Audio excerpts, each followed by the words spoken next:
శుక్లాంబరధరం విష్ణుం శశివర్ణం చతుర్భుజం ప్రసన్నవదనం ఝాయేత్ సర్వవిఘ్నోపశాంతయే. రాధాకృష్ణుల బృందావన విహారం. తదుపరి వృత్తాంతం నారదునికి నారాయణుడు ఈ విధంగా వివరించను. శ్రీకృష్ణుని మాట విని చాలా ఆనందించి సంతోషంతో గోపికలు రాధికకు ప్రభువుకు నమస్కరించి తమ తమ మందిరాలకు వెళ్ళిరి. రాధ తన శృంగార భావాన్ని షోడశ కళల పూర్వంగా చేసుకున్నది. ఆ సాధ్వి చిరునవ్వు నవ్వుతూ పంకజముల వంటి కన్నులు వంకరగా తిప్పుతూ స్వామికి చందనమాలలు మాటిమాటికి ఇచ్చినది. అతడు రహస్యమైన పరిహాసమును మరలమరలా చేసెను. కృష్ణుడు రాధికను లాగి తన రొమ్ముపైకి తీసుకుని పెదవులు, చెక్కిళ్ళు, దవడలను ముద్దాడను. రాధ మనోహరమైన కృష్ణుని ముఖచంద్రుని ముద్దాడినది. తన ప్రాణేశుడైన కృష్ణుని తన రొమ్ముపైకి చేతులతో లాగింది. స్త్రీ పురుషులకు ఆనందం ఇచ్చి కామశాస్త్రంలో చెప్పబడ్డ కోరదగిన శృంగారం 16 విధాలు. దాన్ని భగవానుడు కృష్ణుడు చేసెను. ఆమె ఒంటి నిండా గోళ్లతో గిచ్చుచూ దంతములతో ఆమె కింది పెదవుని ముద్దాడుచూ కొరికెను. ఆమె శరీరమంతా పులకాంకురాలతో నిండింది. ఆమె రొమ్ములు కొలదిగా వంగి ఉన్నవి. ఆమె నిద్రమత్తులో ఉన్నది. సుఖ సంభోగమందు మునిగిపోయినందువల్ల మూర్ఛపోయింది. చైతన్యం కోల్పోయింది. శ్వాస మాత్రం మిగిలి ఉన్నది. లోచనములు నిద్రతో ముద్రించబడినవి. ఆమె రతియందు సూర్యురాలు. కోమలమైన అవయవాలు కలది. కాంతుని వక్షస్థలమందు చేరి ఉన్నది. శీత సమయంలో సుఖంతో ఆమె శరీరమంతా వేడెక్కింది. వేడిమిలో ఆమె శరీరం సుఖం వల్ల చల్లగా ఉన్నది. ఆమె ప్రసంగంలోనూ శృంగార కాలమందు సుఖమిచ్చినది. చక్కని కటిభాగం, రొమ్ముల భాగం కలది. పిరుదుల భారంతో కొంచెం వంగినది. తెలివి కలది. రసికురాలు, శ్రేష్ఠురాలు, కాముకి, కోరదగిన స్త్రీ అయిన ఆమె త్వరగా చైతన్యం పొంది కోకిల ధ్వని విన్నది. విని ఆ దీనురాలు చాలా భయపడ్డది. నాశం కలుగునేమో అన్న అనుమానంతో ఆ పరమరాలు పరాత్పరుడైన పరమేశునితో చేతిలో కటిభాగాలతో మాటిమాటికి అతన్ని బంధిస్తూ రాధిక సుందరమైన మణులతో చేసిన మందిరానికి మలయానికి పోవుదము. ఇంకను ఏదైనా పుట్టిననాటి నుండి నేను విన్నది రహస్యం చెప్పదవు కానీ మనం అక్కడికి వెళదాము. ఇది నా మిక్కిలి కోరిక అని చెప్పినది. ఈ విధంగా పరస్పరం ఒకరికొకరు మాట్లాడటంతో శుభమైన రాత్రి గడిచిపోయింది. అరుణోదయ కాలమందు కూడా ఆ సతి మాధవుని వదలలేదు. మాధవుడు తీయని మాటలతో మేలుకొలిపెను. ఆ ప్రాతకాల కృత్యాలు తీర్చుకుని గోపికలతో రాధతో ఆ శరత్కాలమంది అందలి కమలమును వంటి కన్నులు గల కృష్ణుడు తన రథమెక్కెను. ఎన్నో యోజనాలతో విశాలమై విస్తృతమైన వజ్రములలోని శ్రేష్టమైన వానితో నిర్మించబడ్డ 300 కోట్ల గృహములు వెలిగిపోవచ్చు శోభిస్తున్న మనోహరమైన బృందకు మనోవేగంతో పోగల అతడు గోలోకం నుండి వచ్చెను. 1000 చక్రాలతో కూడిన రథాన్ని 1000 గుర్రాలు కదిలిస్తుండగా 3 కోట్ల మణిస్తంభాలతో రత్నాలు కాంతితో ఆ రథం ప్రకాశిస్తున్నది.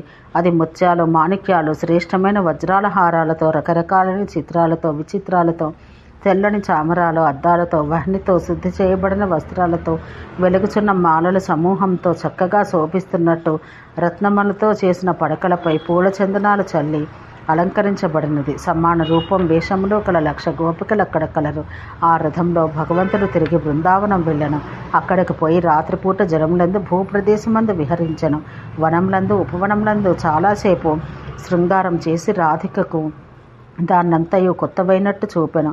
కదలిక లేని విస్పందకమందు, మంచి వాసన గల మహేంద్రమందు, నందనవనమందు, మేరు శిఖరమందు, రమ్యమైన గంధమాదన పర్వతమందు, ప్రతి పర్వతమందు, సుందరమైన ప్రతి గుహయందు, వనమందు, పుష్పోద్యానమందు, మంచి రహస్య ప్రదేశమందు, ప్రతి నదియందు, తూర్పునకు ప్రవహించే ప్రతి నదమందు, పడమరకు ప్రవహించేది సముద్రపు ఇసుకయందు, రమ్యమైన ప్రతి పారిజాత వనమందు, సుభద్రయందు, పుష్పభద్రయందు, నారాయణ సరోవరమందు, వాయువుకు నిలయమైన మలయ పర్వతమందు, సురాలయమందు, త్రికూట భద్రకూటంలందు, పంచకూటంలందు, కూటకములు గల దానియందు, దేవతలకు కమనీయమైన కాంచనయందు, ప్రతి సముద్రమందు, మనోహరమైన ప్రతి ద్వీపమందు, శ్రేష్టమైన రమ్యమైన కర్వట కొండ సందు పల్లె మందు పుట్టిన పుణ్యమైన చంద్ర సరోవరమందు, సుపార్శ్వమందు, మునిపార్శ్వమందు అతడు ఆ పడతితో కలిసి రమించెను.